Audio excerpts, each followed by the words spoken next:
Welcome viewers to a review of the EV market. This forms part of One-to-One Mining Investment EMEA 2020 online event. I'm pleased to be joined by the leading European expert Wolfgang Bernhart, Senior Partner and Head of Technology and Innovation at the Automotive Competence Center with Roland Berger, one of the leading global strategy consulting firms who are also headquartered in Germany and are deeply ingrained within the automotive sector. So we're very well placed to hear about what's going on in the EV landscape at the moment. So with that, Wolfgang, I'll hand over to you. Thanks, and please take us through your presentation.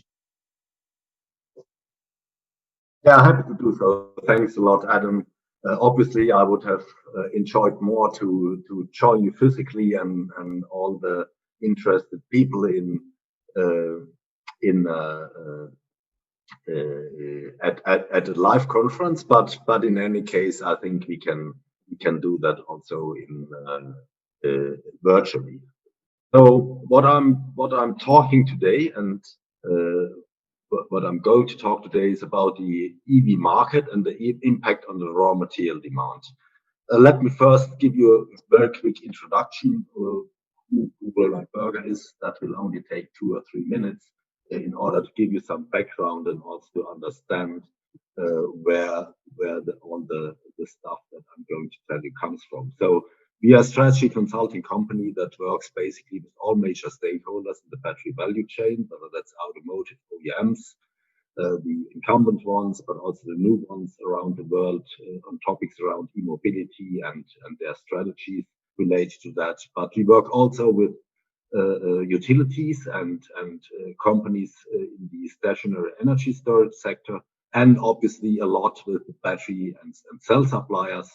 In fact, with most of them that play a global role, but also with the smaller ones, with all the Korean ones, a lot of Chinese, and some of the newer startups, as well as with players along the value chain, whether it's for cathode materials, anode materials, electrolytes, or separators, but also with companies that are then in the supply chain, active in the supply chain, or mining companies, and with private equity and venture capital. We have done in the last three years more than 1,300 due diligences, and also worked in major financing rounds for new players in the battery sector, but also startups, for example, on the solid state electrolytes. So the battery value chain is important for us, also from a consulting perspective, and a lot of what I'm going to tell you is basically an outcome, sanitized outcome of the projects we did with the different companies and our models that we put behind to understand how the market might develop. So I'm going to talk about 3 topics. First of all, the development of the xEV market. That market is increasing, and despite COVID, it will reach globally 22% of battery electric vehicles minimum in the kind of base case. A cost decrease of battery packs below 60 euro per kilowatt hour could drive that share even higher, and I come to that in a minute in the first part of my presentation. From that, I'm going to talk a little bit about our perspective on the battery and the material demand. There are a couple of other roundtables and discussions, so you might see different numbers there, but that always depends on the expectations with respect to the major markets. And obviously, that's not only driven by automotive, it's driven by stationary applications, it's driven by applications in other sectors for lithium-ion batteries, and then even more for the materials, also by applications outside the battery sector. And then last but not least, very briefly, and somehow connecting the dots between, or the 2 ends between the OEM on one side and the mining companies on the other side, I want to give you a quick outlook what we expect in terms of vertical integration that we do see continue and accelerating as the OEMs try to drive down costs and secure raw material supply. So very quickly, what do we see in the market? The absolute registrations increased significantly, and these are figures from May, where we had the first, or were somehow on the peak of the first wave of COVID here in Europe. But as you can see, the share increased significantly, and in the first 5 months, and those 287,000 battery electric and plug-in hybrid vehicles that have been sold in these 5 months were, even from an absolute figure, more than what we have seen in the same period in the last time. So increase even in times of COVID by 35% on electric vehicles in Europe. And that was obviously also driven to some extent by subsidies, but these subsidies will, on the long run, have no effect on the xEV penetration, because if you look at countries like Norway or Netherlands, where we do have more than 40% electric vehicles, we don't have really subsidies. We have tax deductions, but in fact it's more of taxing the ICEs, maybe, or more with respect to emissions and what they really cost than giving subsidies for battery electric vehicles. So in Europe, we expect a significant increase from around 9% of electric vehicles or battery electric vehicles that we expect the next year to more than 38% in 2030, plus 9% of plug-in hybrids. In the US, slightly or a similar figure here. Again, in the first 5 months, we did have nearly the amount of electric vehicles in 2020 that we had the whole year 2019, and the same is true for plug-in hybrids. How that will develop is not yet 100% clear. We will expect, and I'll come to that in a minute, that even with the new administration, there might not be a further rollback of the fuel economy and greenhouse gas emission standards. They might be reinstated, but at the same time,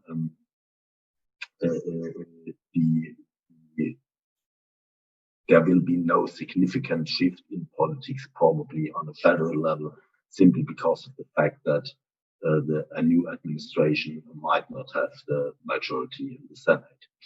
So in China, there we also do a further increase in xEV penetration is likely. We have seen prolonged NEV incentives for buyers and quotas for the OEMs. So strict targets when it comes to new energy vehicles. All in all, it can be said that regulation drives electrification.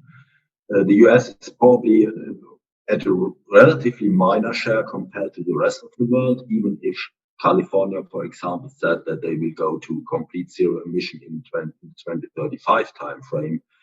We expect in 2030 only 15% of all the vehicles sold there to be either battery electric or plug-in hybrids, while we do see 38 or 9% respectively in Europe, and 35 and respectively 10% in China, which leads us to a total volume in the base case of 22% of these of the passenger cars in 2030 being battery electric. To increase that battery share of battery electric vehicles significantly beyond those base case projections, significant lower costs are required compared to today.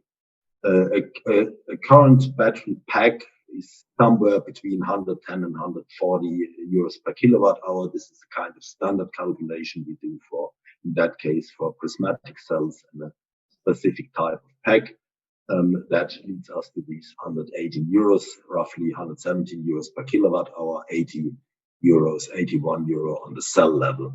And of that, we do see around 20 euros per kilowatt hour in refined material per kilowatt hour of product. A significant increase basically means that the target pack price needs to go or needs to come to a range of 60 to 80 euros per kilowatt hour. That is on the these are the targets of the European or of the major OEMs. They all have targets between 50 as Tesla, or majority 60 to 80 euros per kilowatt hour. And if that target can be reached, then the BEV share might even increase. To do so, there are a lot of few measures that also impact the demand for material supply, mainly the cell chemistries. We are currently in the introduction of advanced NCA and NCM 811, so 8 parts nickel, 1 cobalt, 1 manganese. We do see a further improvement, a steady improvement over the next couple of years.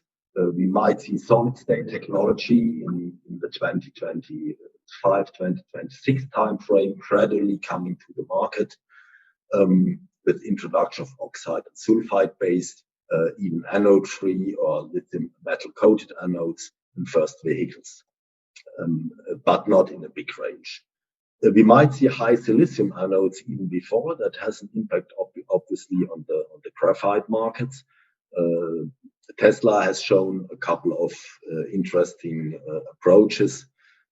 At the same time, we believe that at least for the next 5, 6, 7 years, we might see an increasing share of graphite silicone anodes, so with up to 20% silicone additives on the anode side, but probably or unlikely that the anodes go completely to silicium in the next 7, 8 years.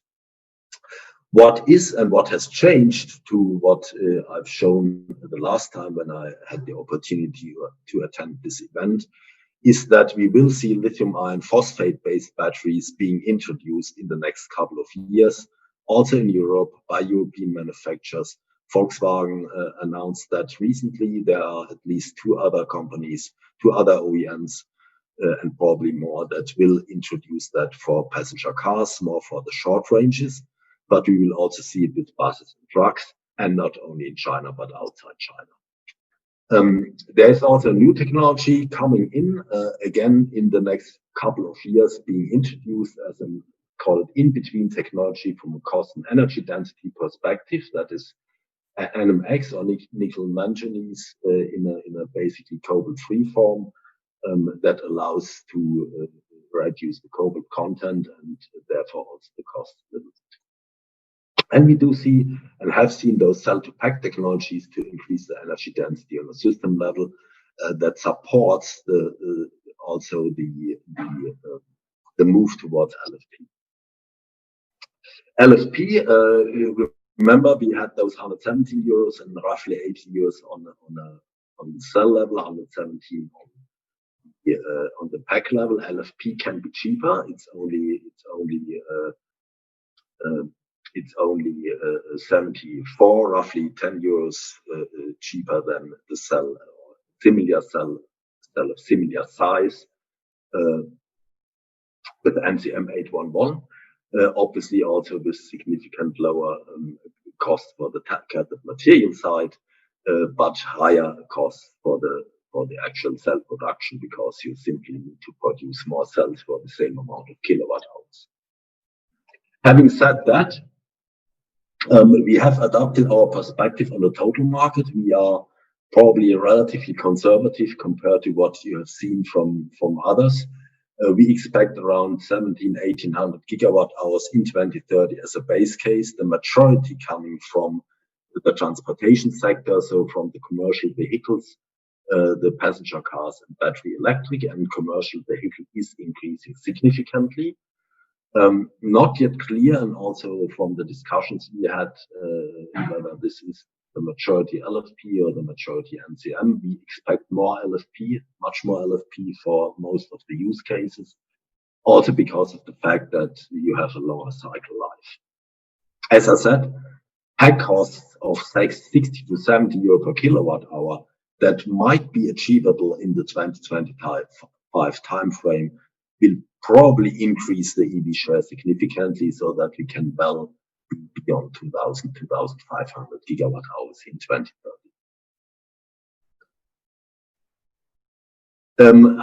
What does it mean from a material perspective? Our assumption, I show you here what we do see for passenger vehicles by cell chemistry, while we have today mainly NCM 622 and a little bit of NCA with Tesla and also other materials like LFP in China. That will change. We have a clear expectation that we do see much more nickel-rich materials, with consequently a reduced demand on the cobalt side. Even high nickel-rich or cobalt-free materials here mainly shown the NCMA and NCM based materials that have a lower share of cobalt and provide a higher energy density. This type of NCA that we do see already will have an impact and an increasing share of LFP.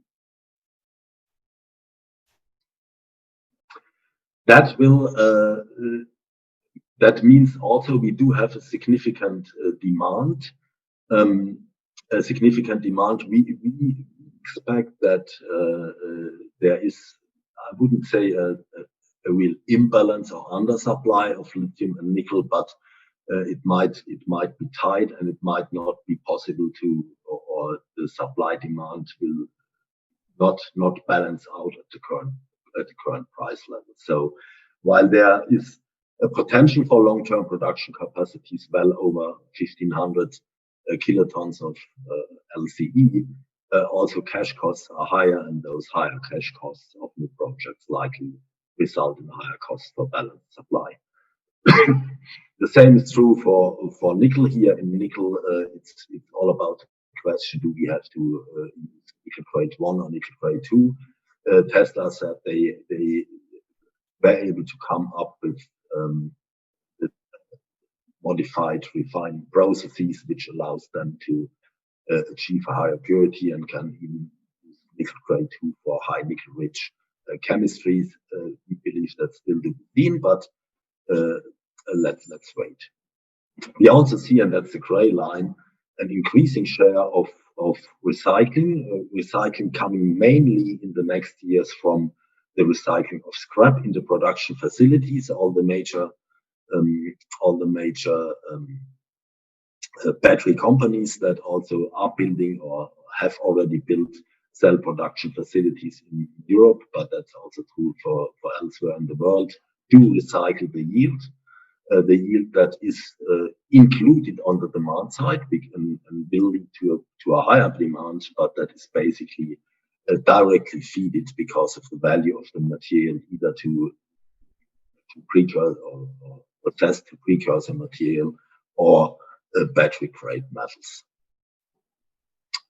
I mentioned those cash cost curves, as we do see from current costs for lithium carbonate battery grade on the spot price markets end of last month.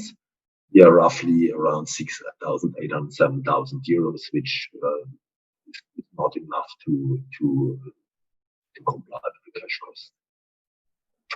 The last topic I want to cover here now is the question: what does that all mean for the value chain?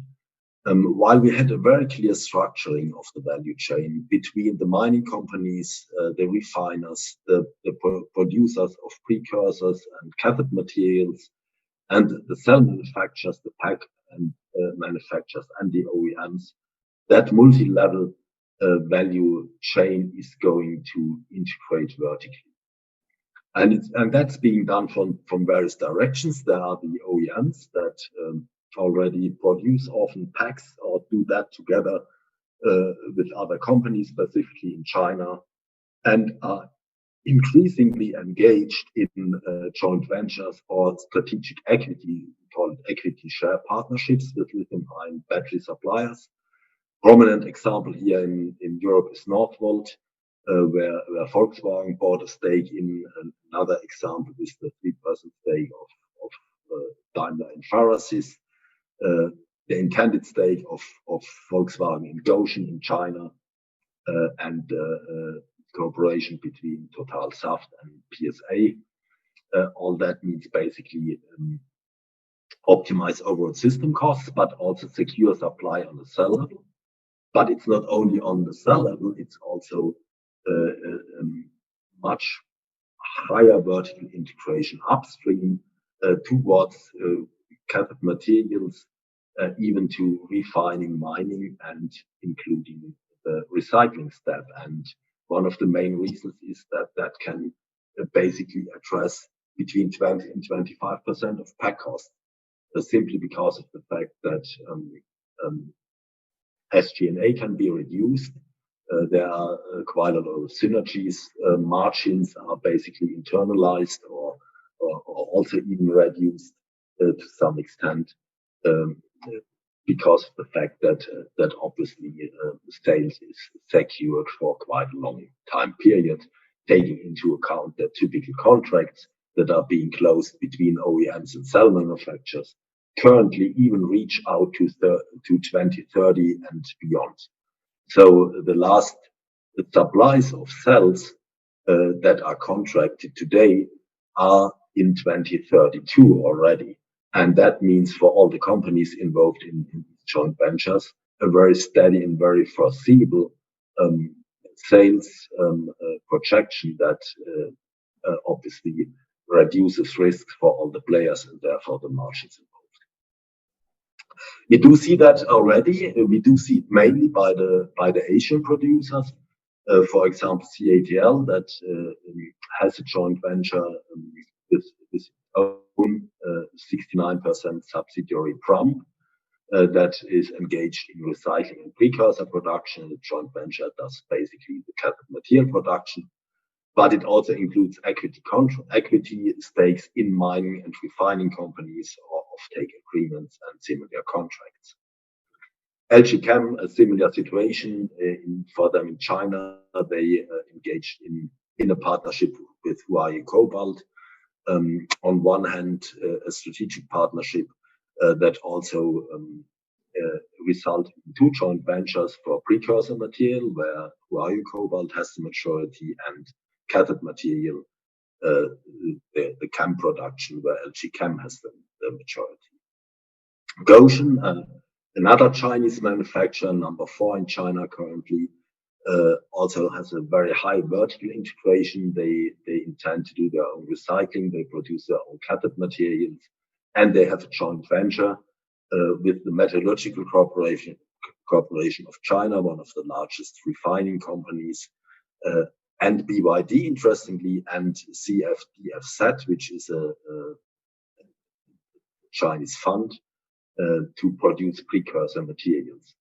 And then last but not least, Tesla, and Elon Musk has explained that on the metal and on the battery days, integrating completely vertical down to mining and refining that's done in-house in order to reduce the cost and have an integrated perspective. So having said that, I want to come to the end of my presentation. I've shown you the material demand, the XEV development. There is a large growth. There's also an upside depending on costs. I would not be that bullish like Elon Musk talking about terawatt hours of terawatt factories that we might see in 2030, and even a couple of them. As you've seen, we are much more conservative, but do see the potential upside to the shown 1700 gigawatt hours, and therefore also a potential upside to respective material demand. That, on the other hand, faces some uncertainty from technology and the progress of technology and the progress of cost that at the same time impact the XEV development. And then the business model, the increased vertical integration, also the activities of the OEMs that do think about the question, to what extent should we get stakes in mines, to what extent should we should we hedge the risk on the material side, etc. Yeah, and then last but not least, a very short advertisement from our side. We obviously can support you in questions that might come from that or evolve from that for you. Having said that, I will stop with the presentation, and I think Adam might ask a few questions. I also can only offer to you to get the presentation. I think one-to-one mining will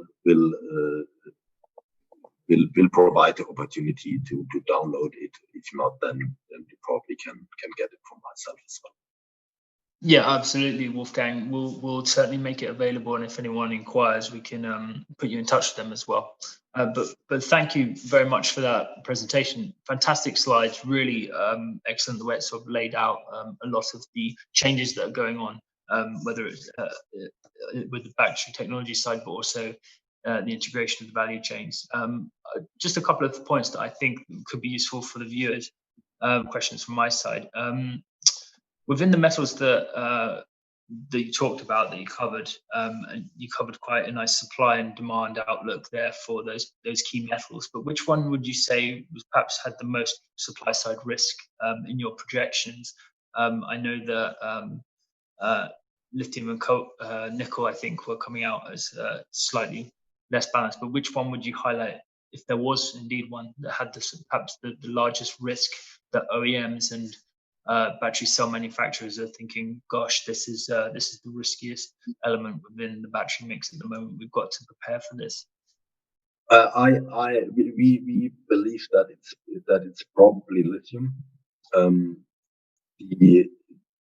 There are a couple of uncertainties, and this is why we also had a kind of reminder that we are currently updating our analysis. It already includes the demand side, but the supply side we are currently doing a little bit deeper look.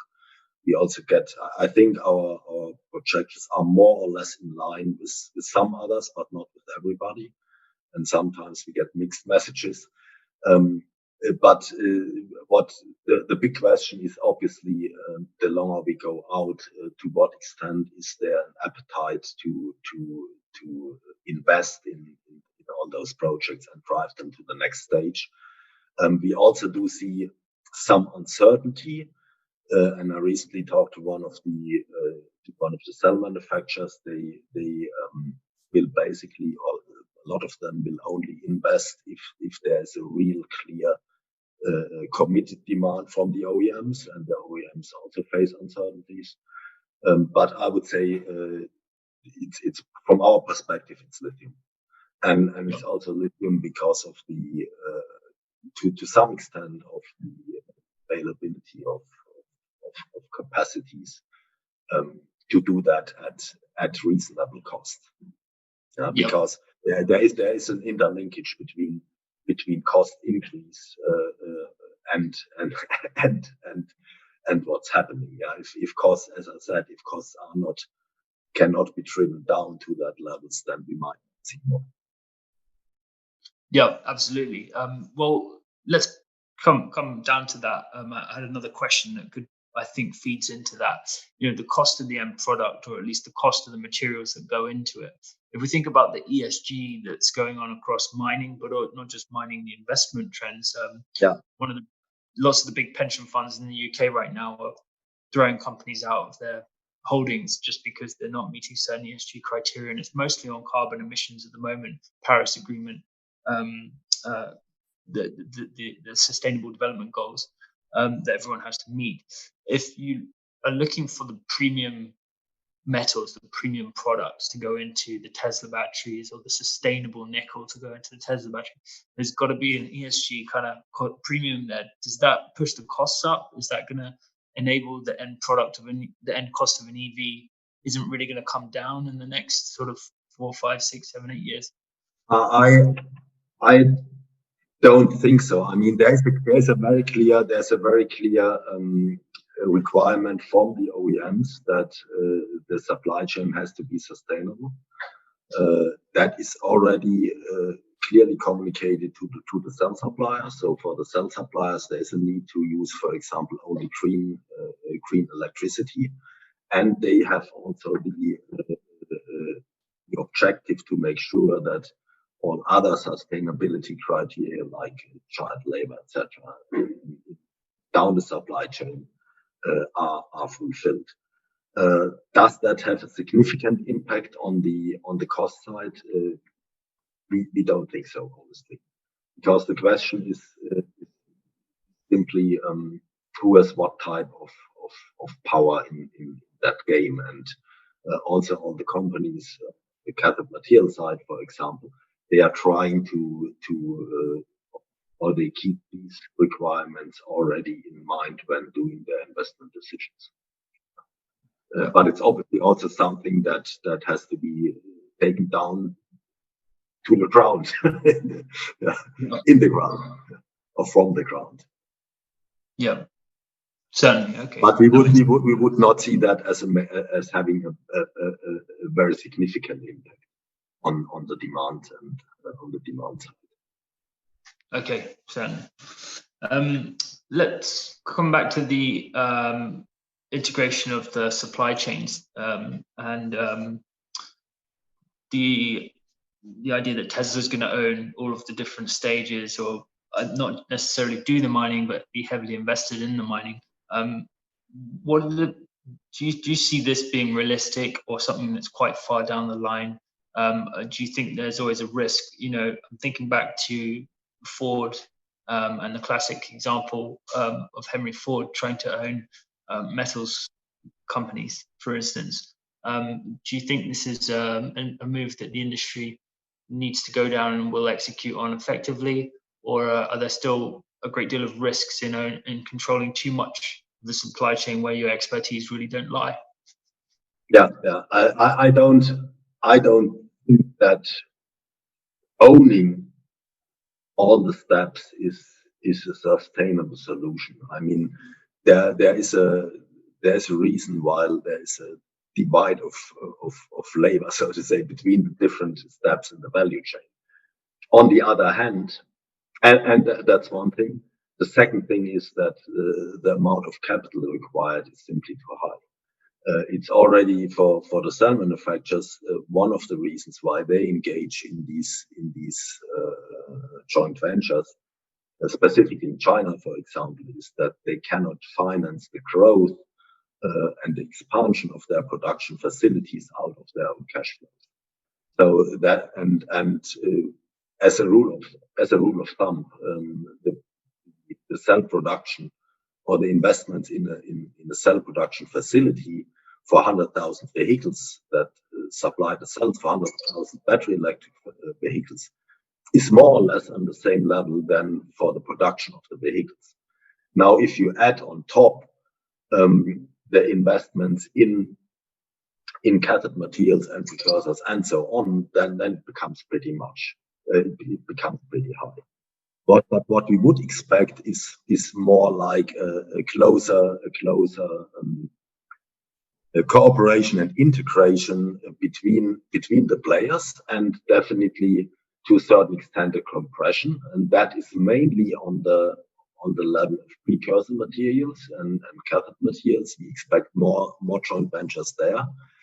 We might see more activities of larger OEMs on the mining refining side.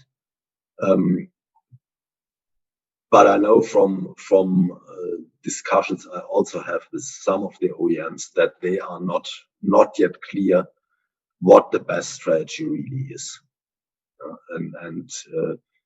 Closer cooperation, as we have seen it between let's say the more chemical companies in the value chain, that's definitely clear. From refining to precursor material, that will compress. But complete vertical integration, building cars and owning the mines for that, I don't think that this is something that is being used on a broad scale across the industry. Yeah, absolutely. That's understood. Okay. I want to come back to one of the points you made in the slide around your projections on lithium-ion battery development. You said you had a slightly more conservative assessment based on car sales that has been impacted by COVID-19. You saw that going quite a bit longer term than sort of a V-shaped recovery on the sales side. What were the metrics of COVID-19 that made you come up with that prediction?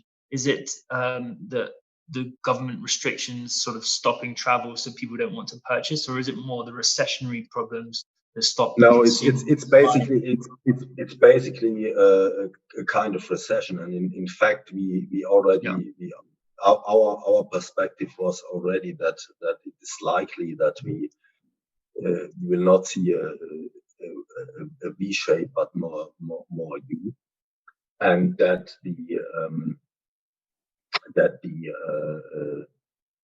the figures might not go up to the same levels as specifically in Europe and the US for the foreseeable time. In fact, for the rest of the decade, and we might have already seen kind of peak car in Europe and the US. That is also a perspective that is shared by IHS, for example, and most the figures or the base figures you have seen are based on IHS projections as well, but not the electric vehicle outlook. The more conservative part in that is the question of the share of battery electric vehicles, because we assume that in that forecast that the basis of the assumptions, at least for Europe, is that is the minimum figure that is required to comply with emission regulations in the 2030 timeframe. Now we know at the same time that some OEMs plan with higher figures in 2030, with significant higher figures than what would be needed to comply with the emission regulations. A prerequisite for that is at the same time that they are able to reduce costs significantly. So reducing the costs from those wherever between 110 and 130, depending on the type of pack, and those pack levels are not really comparable. Pack costs are not really comparable. But reducing that to a level somewhere between those 60 and 80 euros per kilowatt hour is quite a stretch. That will only happen if a lot of activities are being done at the same time. One is design on the pack side, is cell to pack or cell to chassis integration activities. Another one is to really go in every process, scale up cathode material production significantly, which is we don't see a lot of scale effect so far. Typically, the reactors are simply more reactors, but not bigger ones, because the process would look different. There are opportunities there. Vertical integration is something that some of the cell manufacturers look at on the chemical side in order to basically increase the value add and put their margin on a higher value add than rather on a smaller one, which basically takes out margins that are today consumed by the different players in the value chain. That is something which on the other hand is pretty normal in the automotive industry. If you look in other products and components, we typically do see a very high vertical integration of all the automotive suppliers. Despite electronics, that's a different topic, obviously, because there you have the semiconductors, etc. But all the metallic components, for example, companies are typically very high integrated. They buy the steel and do everything on their own. Yeah. Okay, excellent.